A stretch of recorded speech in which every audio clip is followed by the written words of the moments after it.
are on India Today podcasts and you are in the sledging room.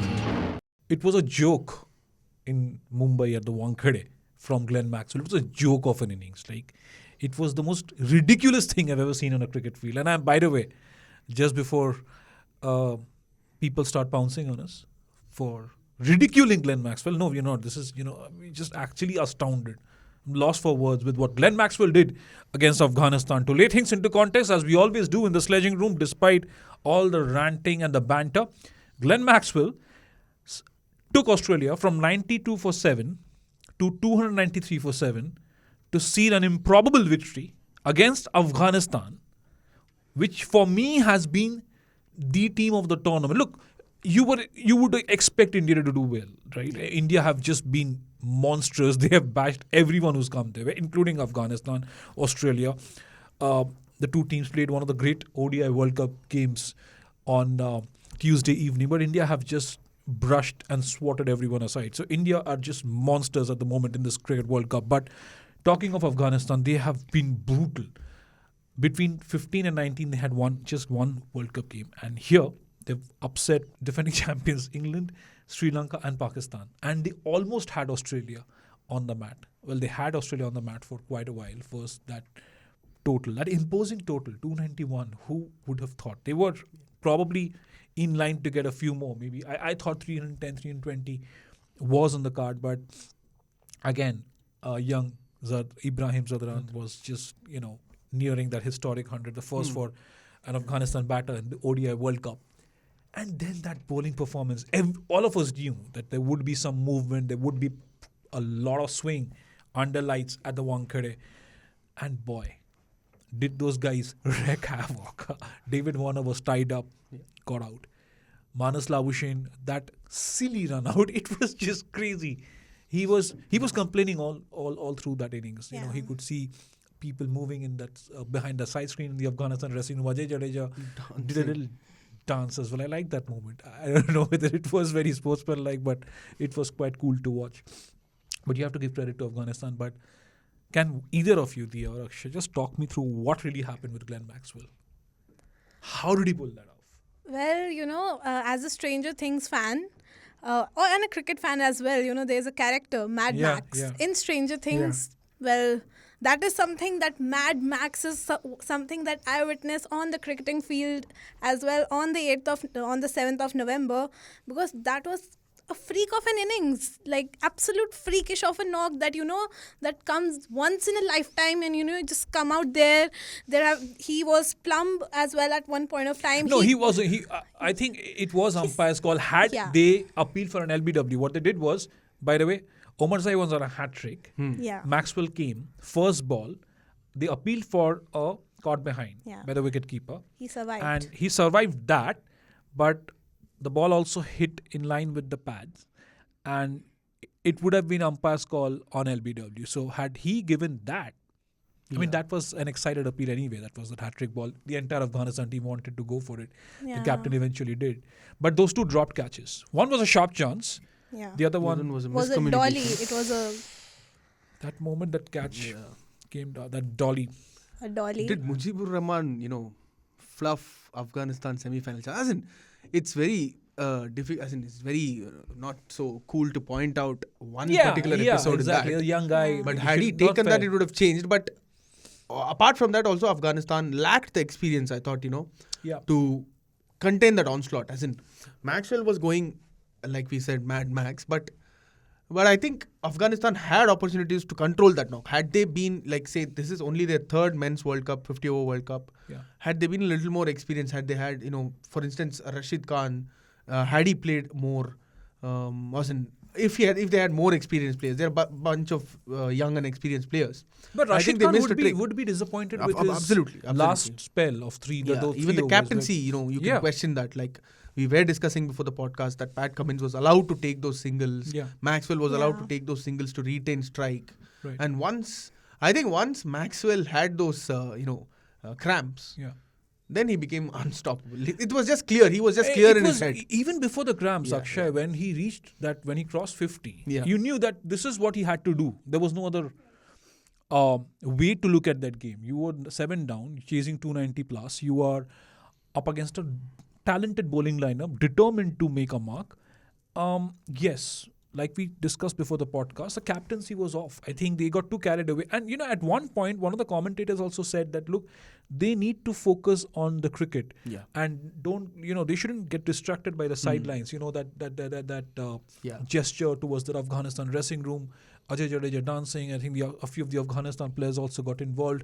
Maybe it was a little bit unnecessary because you're trying to beat Australia. It's not an easy team. They're 5-time champions playing for a lot of pride. Yeah.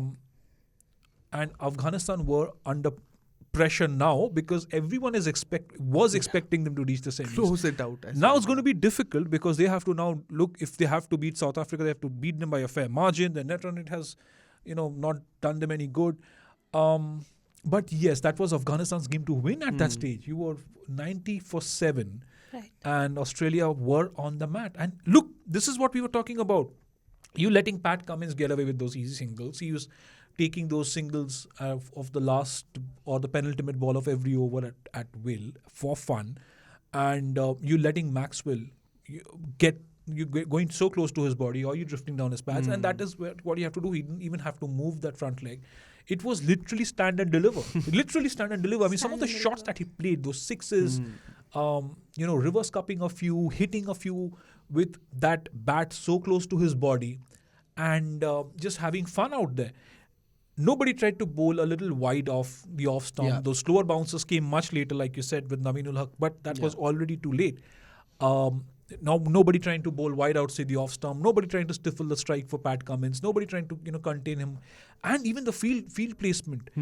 You did not see too many close-in fielders trying to block Pat Cummins off. You did not see even a couple of fielders when Glenn Maxwell started cramping. You didn't even see them in his within his vision, within his line of vision.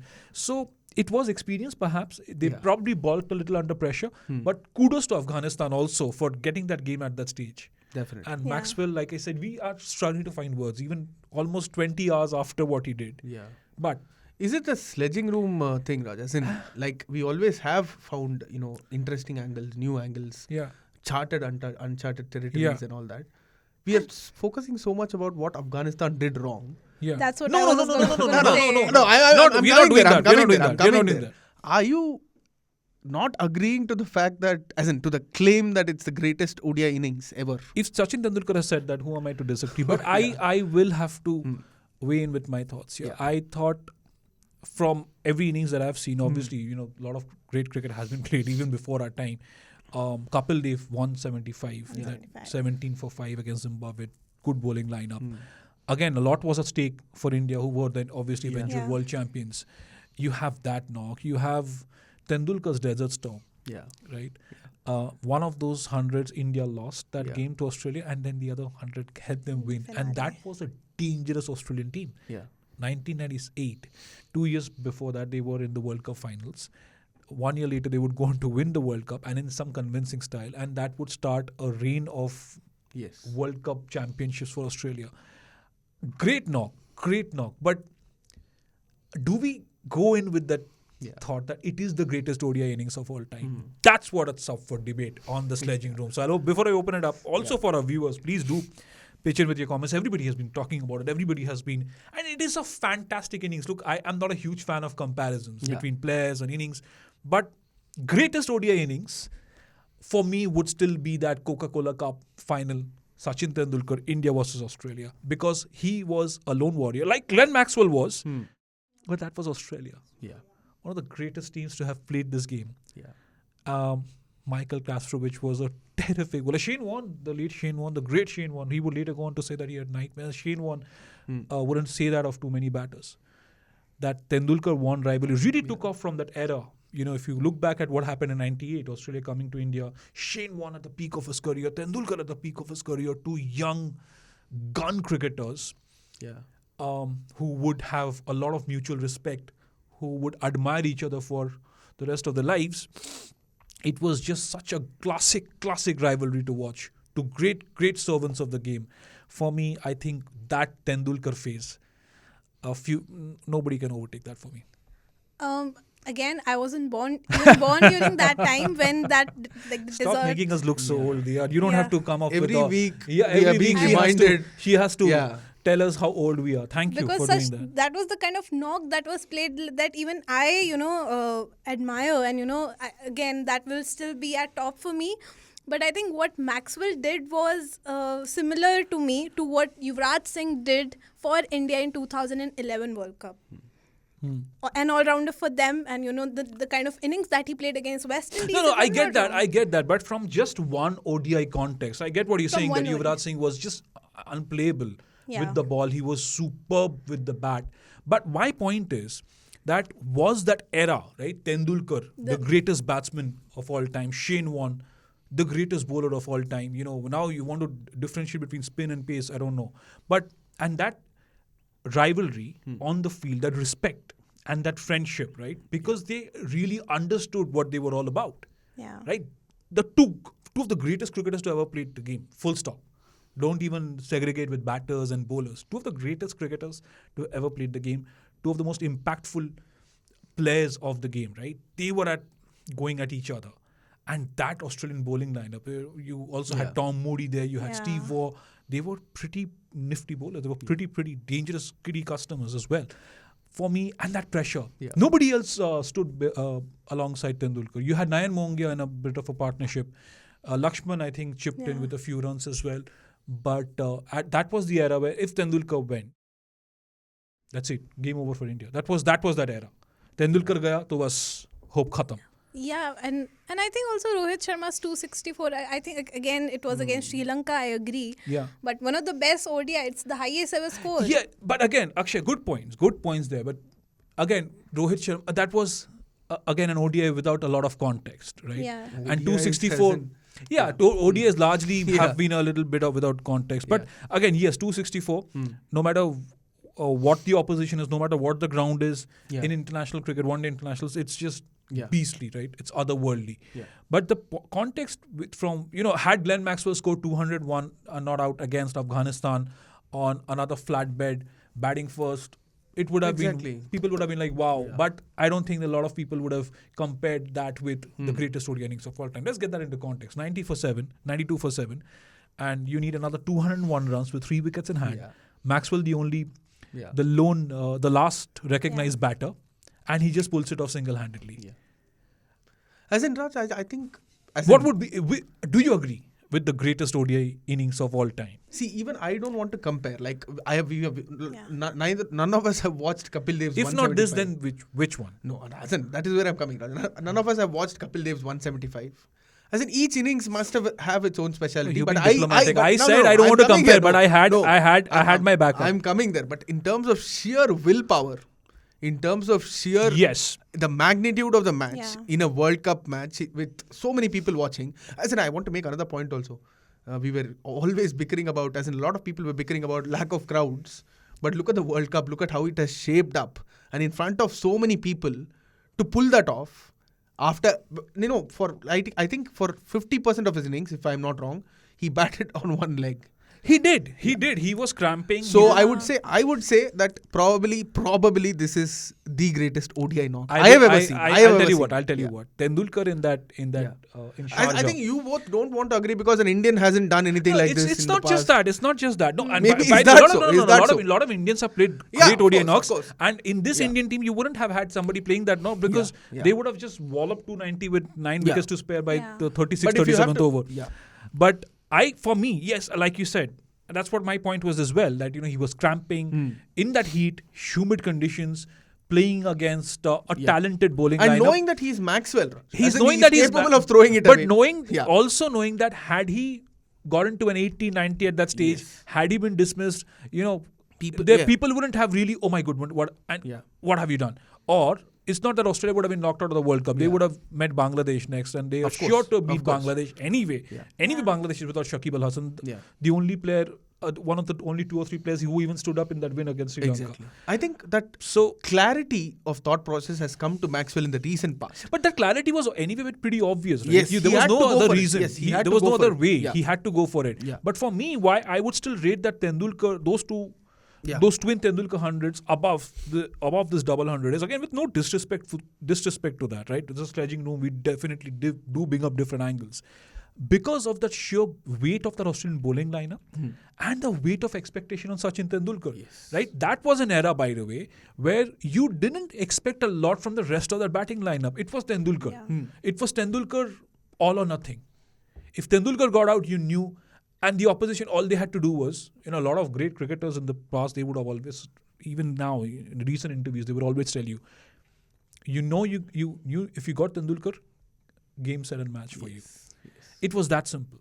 But that pressure, and he knew that he was the only guy who was going to win it for them, to take them to the finals, and then to play that knock, it's unparalleled. I mean, I can think of several. You mentioned the 264, but again, 264, you didn't have that kind of pressure. It was a flat pitch, bad bowling lineup, and again, take And nothing then away. just It's not that bit of commentary as well. Watching that with exactly. that bit of commentary, Tony Greig was just absolutely brilliant. Yeah. And in one of those innings, he wasn't even out LBW. He was not out on 2 counts. That was way before the age of DRS. But take nothing away from Rohit Sharma's 264. Fantastic knock. One new ball back then. One new ball, and that ball would do so much after the 30th over. Yes. And in Sharjah, take nothing away from 264. Rohit Sharma. If it was that easy, every other batsman would come and score a 260 every now and then. Nobody has surpassed 250 in one-day internationals, right? Apart from Rohit Sharma. So that guy has 3 double hundred. So to put things into context, then Gautam Gambhir's 97 Exactly, in that World Cup exactly. final. You can bring that up as well. I mean, how many knocks do you want to count, right? There are so many. I mean, with due respect, even Virat Kohli's unbeaten 82 against Pakistan last year at the T20 World Cup. That was a phenomenal knock. Now, if you're going to mix formats, then we are going to go to... I'm not mixing formats. Then we are going to go to Rishabh Pant. But we also shouldn't mix eras. Yes, right? exactly. And conditions. Right. And bowling attacks. But in context of... Is it fair to quantify anything as the greatest? I don't think so. I mean, Tendulkar's humility, he's a very down-to-earth person. He loves cricket, right? So he would just say, the greatest. And a lot of people I can agree with. I can understand where they're coming from. But for me, I mean, Tendulkar is not going to come out and say, look, no, that Desert Storm was the greatest innings of all time, right? Unless you are Zlatan Ibrahimovic. But I think we can always agree to this, that sport is the greatest reality television in this. The highs, the lows that we have witnessed so far. We were all talking about how has this World Cup panned out, right? We were not talking about lack of close games, lack of crowds. Is it the best ODI World Cup that you've ever seen? I think it's been one of the best World Cups, no matter what people say. Because, look, now, and you have still not entered that phase where Pakistan can sneak in and then make it look like the best World Cup. I'll tell you why. You got to answer this, because this is probably the first World Cup that you're seeing in your adulthood. Because you've rubbed that age thing so much on our face. Me too. Oh, please, no. Plain, I mean, come on. OTT, that's called OTT, over the top. This World Cup, India have been supremely dominant, as they have been in 2015 and 2019. I think it's a lot of people making those noises outside India, right? Because India have been winning everything. They've been so clinical. They have been, just like I said, monstrous with everything that they're doing. There's a lot of, I mean, I am speaking as a journalist, but also as an Indian, I do feel a little angry sometimes when I hear these comments. Oh, kya World Cup hai, wo India win. Arey bhaiya, India have been the best World Cup side for the last 12 years now. What is it? I have not yet understood a single bit of criticism around this World Cup so far. You have not understood any bit of criticism? Do you agree for with India? Yeah. For India, or for the fact that it's been a boring World Cup? I don't think so. I mean, look at this. Heading into the last 2 or 3 days of the league stages, you still have one semi-final spot open. Exactly. That tells the kind of tournament, the kind of close contest that we have had. Apart from some amazing knocks that we have been witnessing, some of the close encounters. Earlier we were talking about it, how there have been one-sided games. Then we witnessed quite a lot of flurry of matches that were going one-sided. Then there came in some controversies as well. So all the spices and the masalas have come in together to give us a great World Cup so far that I have ever witnessed. Why not have one-sided contests? The bat dominates the ball. The players are better. The one team has better players. One person is performing better on the big day. And what are we talking about? No, but I think a lot of teams. I don't think a lot of teams would want to face India. No, what India have been so good. Netherlands and Afghanistan have done in this World Cup? What Netherlands have done in this World Cup? Yeah. Yeah. I mean, they are on the verge of it's qualifying very- for the Champions Trophy. It's very Can you disappointing imagine to that? see what England have done. It's very Yes. disappointing to see what Bangladesh have and done, Sri what Sri Lanka Lanka have have done. Horrible. Right. By the way, even Pakistan. Yes. Look, despite that result in Mumbai, I was a little disappointed. But just think about it, because I was supporting. I mean, for me, after India, Afghanistan is my second favorite team now. They've already qualified for the Champions They've Trophy already in qualified for the 2025. Champions Trophy, even before that game.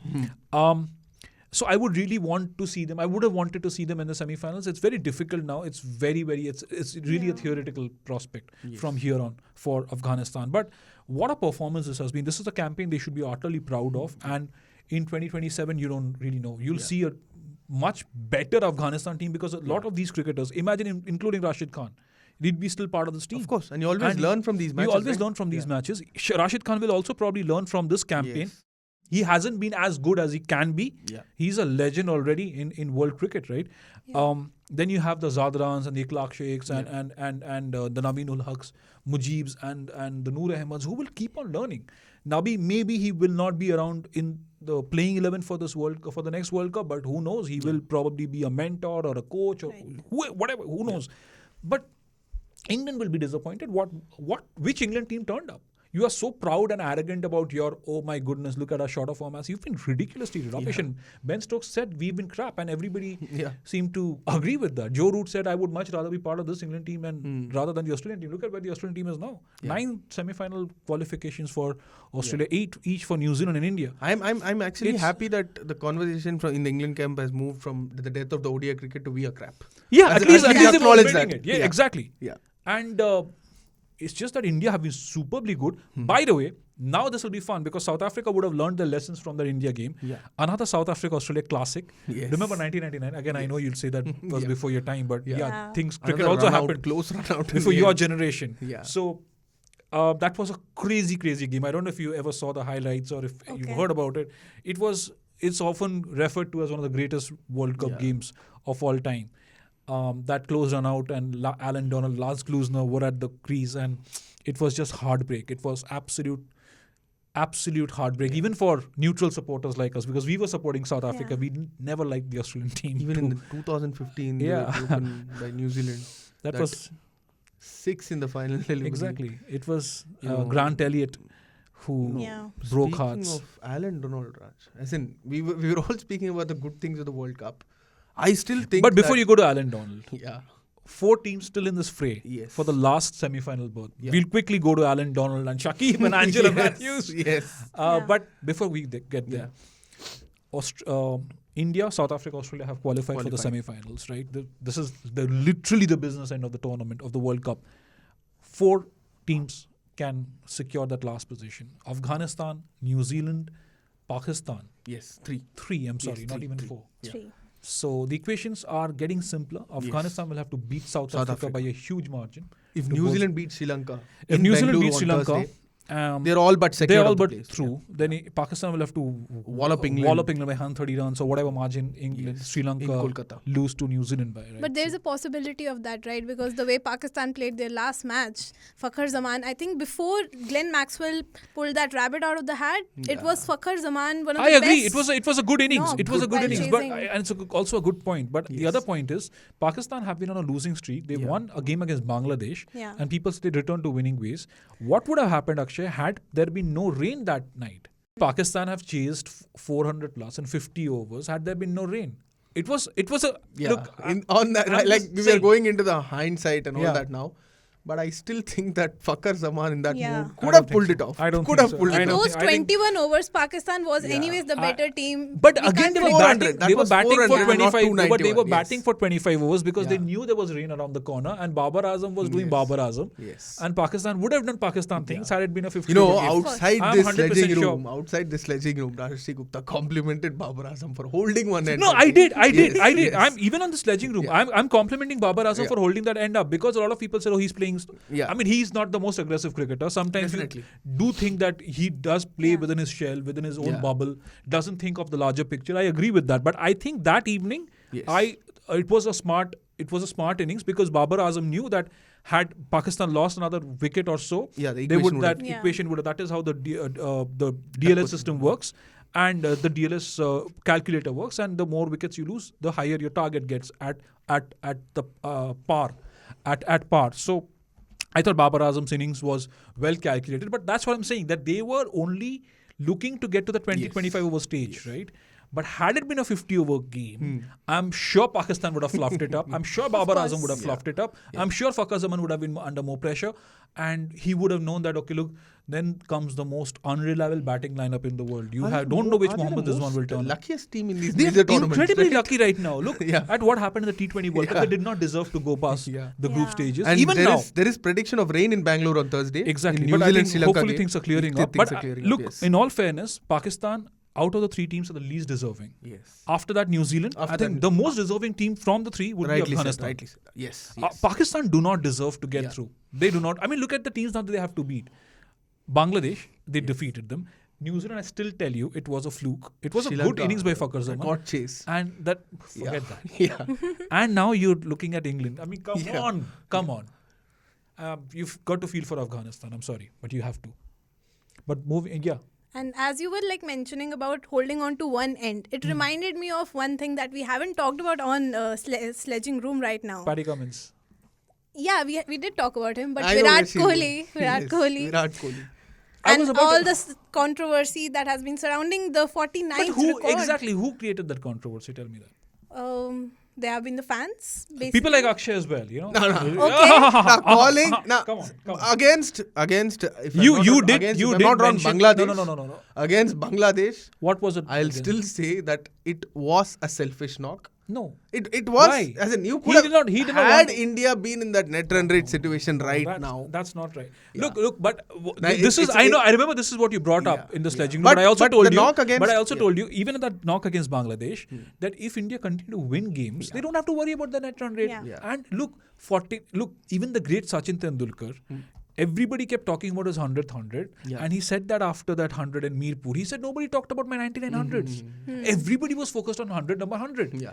For me, I would actually even want Virat to get to his number 50 against the Netherlands before the semi-finals. But that knock against South Africa, was probably one of his best knocks. Again, put that into context, because Yeah. there was a lot of there were a lot of reactions on social media. Yeah. There was a lot of reactions. Like And I was literally, not able to everybody understand, called, yeah. and the word selfish started trending. Yes. Yeah. Mohammad Hafiz, Yes. the former Pakistan ex-cricketers in Pakistan have been making some bizarre claims. By the way, there have been some good shows as well, from Wasim Akram, Moeen Ali, Shoaib Malik. They're the ones trying to make sense of things, but you have guys like Hassan Razan, Mohammad Hafiz saying such bizarre things. Hafiz said, oh no, that was a selfish knock, blah, blah, blah, blah, blah, because I couldn't make head or tail of the rest of the stuff that he said. But why was it Imagine selfish? being an international cricketer, your Yeah. sense of reading a game is that This much is only. horrible. I was surprised. Maybe they are saying such things to attract eyeballs, but it absolutely gives. I think that's what happens, because Yeah. we've discussed this before. The Indian media Yeah. are far more matured, and Indian fans are much more mature than Pakistani fans. Yeah. So I think they're just playing to the gallery. That's exactly what Mickey Arthur did after the defeat to India, right? When he said, "Oh, such certain songs were not played." I mean, come on. Yeah. Wasim Akram also slammed Mickey Arthur for saying such ridiculous things in poor taste. But that's the point. Virat Kohli was just superb. Tricky pitch, difficult pitch to bat on. Yeah. Rohit Sharma got That Rohit Sharma knock has given people that perception that Yeah. it was a good pitch to bat on, but new ball, the softer the ball got, it was difficult to score. Even with the new ball. Yeah. Even with the new ball. It And wasn't Rohit easy. Sharma has, let's be clear about this. Rohit Sharma has been batting on completely another level in this World Cup. And that has been his role. He's chosen that role for himself. Virat Kohli's role was to anchor the innings, and the others would bat around him. Yeah. Don't forget that knock from Shreyas Iyer, and do not forget the cameos from Surya and Jadeja. Yeah. They were very, very important. Yeah. Kohli did not have to go, and that is not the way he plays anyway, right? That is, and yet he scored at a strike rate of 88 in this World Cup. It's a beautiful duality, right? Rohit knows that there is a Kohli to do that role, and Kohli knows that there is a Rohit to do that role. And as long as it works in tandem, It is work. I mean, there's not been a single game let's so far. Let's remind people that sometimes they should understand that cricket is a team game. And this was the kind of innings what was needed. Even if you look at the top 6-7 run scorers, Virat Kohli's strike rate is 88, maybe a little lower than some of the others. Rohit Sharma's 100 plus. Glenn Maxwell is insane, 150 plus or thereabout. But Virat Kohli's average is 100 plus. Yeah, exactly. And I think the team, the way they have been playing, as you also mentioned that, we really can't point out any particular mistake in this team the way they are playing right now. And if they are playing the way their roles have been defined, the way Rohit Sharma is, goes all gun blazing with this opening stand with Shubman Gill, then we see Virat Kohli, playing that anchor, and then again our 5-6 numbers one, they come in and they finish things off. So like, why we have problem with this thing? And when we see just the likes of Rohit Sharma or Virat Kohli carrying heavy, like doing the heavyweight duty, they just carrying the bat around, just finishing games for India, then also people have problem with that. And when they have their roles defined, when they're doing what they're supposed to do, then also people have problem with that. So I think it's just the we diplomacy. should understand the conditions. We are not playing on a surface like Delhi or say Bangalore, where boundaries are also small. Yeah. I think it's just the diplomacy of the fans, or maybe some experts as well, who just want to point out one thing or the other when the team is doing that well. City. I mean, also look at the way the South African batting just imploded, that batting lineup, right? Yeah. Siraj, Shami, this time it was Jadeja with those 5 wickets. It wasn't easy. And even for Surya, right, it was a superb knock. But any batter who went out there would tell you that it wasn't easy to just get going. KL Rahul, who's usually been so fluent in this World Cup, he also struggled to get his timing right. It wasn't an easy pitch to play on. And I think had Virat Kohli not made those 101 runs, I think India would have seen that they would have been far shorter of where they eventually finished. And towards the end, remember I told you, right? The moment he gets into his 70s, from his 70s when he moves into his 80s, you'll quickly see him get there. And with a couple of boundaries, he went past 80s and into his 90s. And it didn't take too long thereafter. Obviously, when you're on the cusp of such a world record, look, only 2 people in the world know what it is like to score 4900s. Yeah. Okay? So let's not fool ourselves and say, oh, that was selfish. Come on. If anybody goes to that level, and the moment you go past 40-hundreds, and you missed out on a century in the last match against New Zealand when he scored that 95. He was even going for that 6. Exactly. Yeah, he was going for that 6. He was caught. So why would you want to risk that number 49 again? And it's okay. Yeah. He wasn't being he wasn't being selfish. But he's also missed out on a couple of hundreds here and then. I remember way back in 2013, I think he got out for 99 trying to hit a 6 against the West Indies. When you're younger, you're more impetuous. Rishabh Pant would see his stats and he'd wonder if he could have got 4 or 5 hundreds, 4 or 5 more hundreds in the Test arena. So enough with that rubbish. Alan Donald, by the way, the Bangladesh bowling coach that was one match I want to forget. Slammed the Bangladesh team. Absolute rubbish match. Context, because they timed out Angelo Matthews. Yeah. Why was it a rubbish match? As in 2 teams that are struggling, that are trying to lose that game, but so much of his trying to lose that game? So much of theatrics.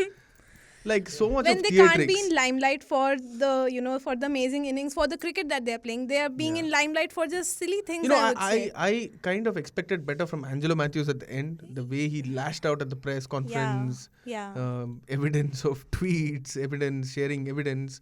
You submit it officially. You talk to the IC. That was immature of him. But what's going to happen? I mean, tell me. Okay, was Shakib right or wrong? Simple question. Could have avoided this. But was he right or wrong?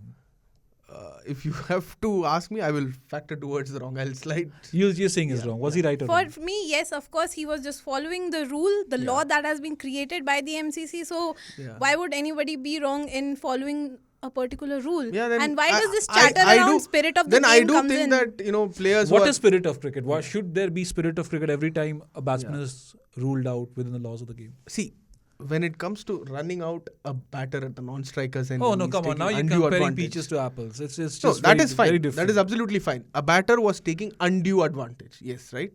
When you dismiss a batter who is taking undue advantage, then it's fine. But should when a your players, when your broadcasters are wasting time, should a player also not be entirely ready when he's coming to the middle? No, so Matthews said that he came there 5 seconds before the stipulated time of 2 minutes. You still weren't ready to take strike. But his strap broke off at the 55th second. He should have checked that, right, before coming. Second.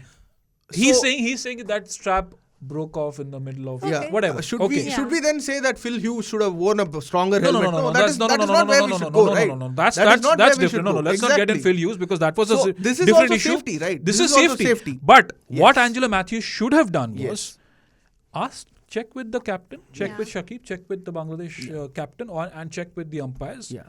However, But the- your the- first thing when a even the strap rules- breaks, even the rules your are bizarre. first reaction when a strap breaks, knowing that there have been No. certain unfortunate incidents happened You in asked the the past. umpires. You asked the umpires. You Yeah. said, "Hey, listen, Yeah. 30 extra seconds, Yeah. please, maybe 15 extra seconds." What Angelo did on the field was fine, but off the field I expected better from No, him. even I think him changing his helmet was perfectly fair, Yeah. legitimate. A lot of I saw a lot of tweets suggesting, "Oh, Shakib Al Hasan wouldn't have bowled 140." Doesn't matter. Angelo Matthews said even the wicketkeeper wears a helmet, but then Yeah. the wicketkeeper is stooping down Yeah. near the stumps, and he has. When we problems. can have a UNICEF function I in get- the I- middle I of a agree, match I and agree. waste time, No. then we Let's should not get that. obviously Let's not- then we should obviously That's allow different. a batter That's to different because the put time his safety. because the time because Yeah, the of timer course, has the been timer stopped stopped. there. Yeah, So but- no team is being but penalized. yes, There's no yes. team is being harmed. But when you're thinking about the fans getting on exactly, with the game, that's where I Yeah. thought the umpire should have done better. That's where I think Shakib should have done better. Yeah. He should have dealt with it with a lot more maturity. Yeah. He should have probably gone and had a word with Angela and said, "What on earth are you doing? You could have asked us." Right? Exactly. What on earth are you doing? The umpires could have had a word and said, "You know what? Come on, just get on with the game. Ask us. Yeah. Call for a change of helmet later on." Yeah. Yeah. Right? If that is that is what you wanted to do, fair enough. You want to ensure that your safety is priority number one. Absolutely. Also, Alan Donald, by the way, the Bangladesh bowling coach, Yeah. slammed Yeah. his own He said team. he wanted to walk into the field. Yeah. Yeah. The strong words. He said Alan Donald said he wanted to go out on the field and stop that charade. He didn't use the word charade. Yes. From going down, and it was unfortunate. And it from what he said, it Yeah. felt like he was hurt by whatever happened. Yeah. So Like- was I. I did not like what the Bangladesh team did. Yeah, and also the two teams not shaking hands at the end of the match, as in That is where spirit of cricket. That's Spirit what Dia of- rightly pointed out. What's the Exactly. spirit of cricket that you invoke every time? Yeah. Not shaking hands is also defying spirit of cricket.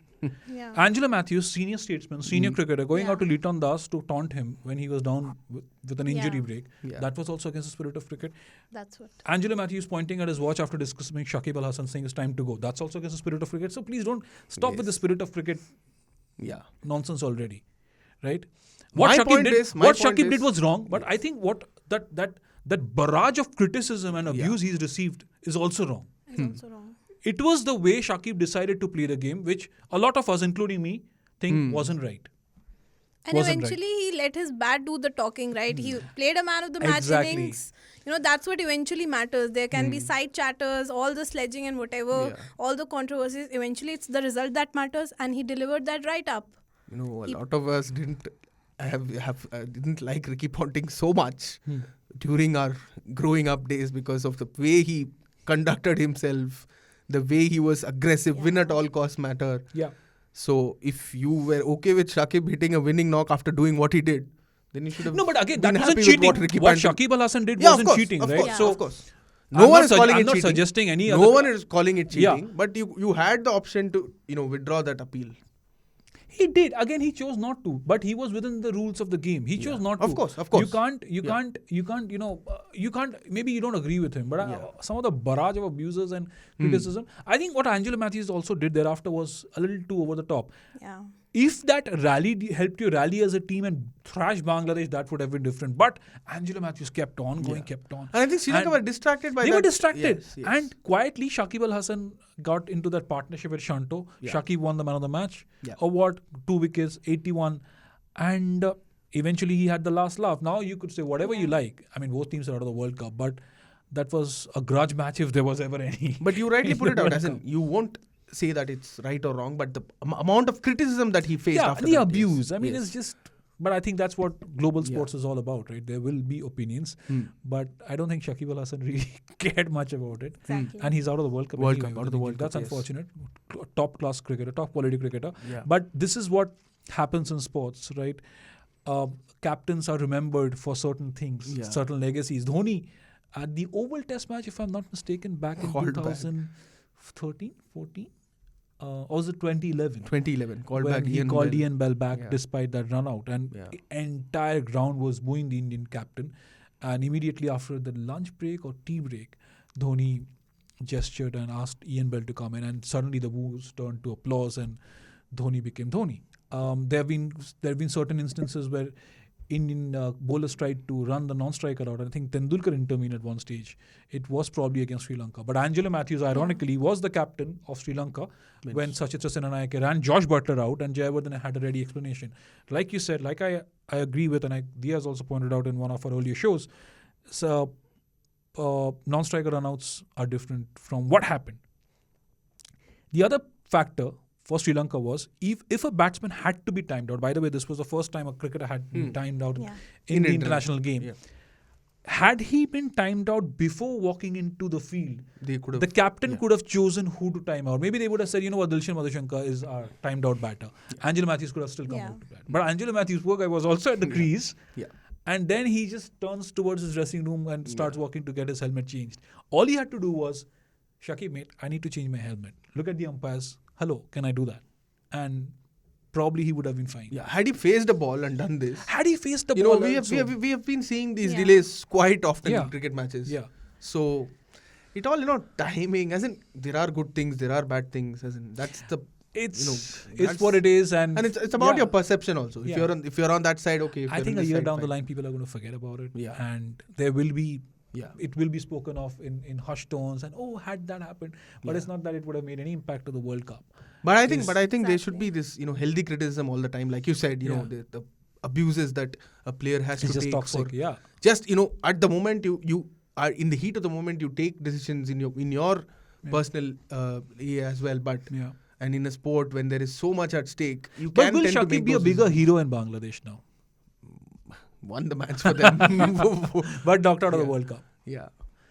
So we'll see.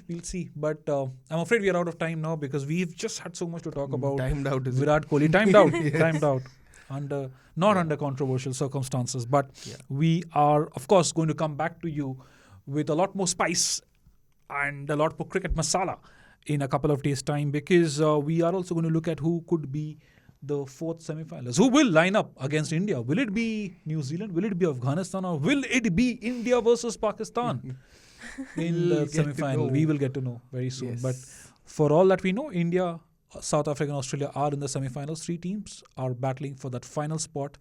Still open.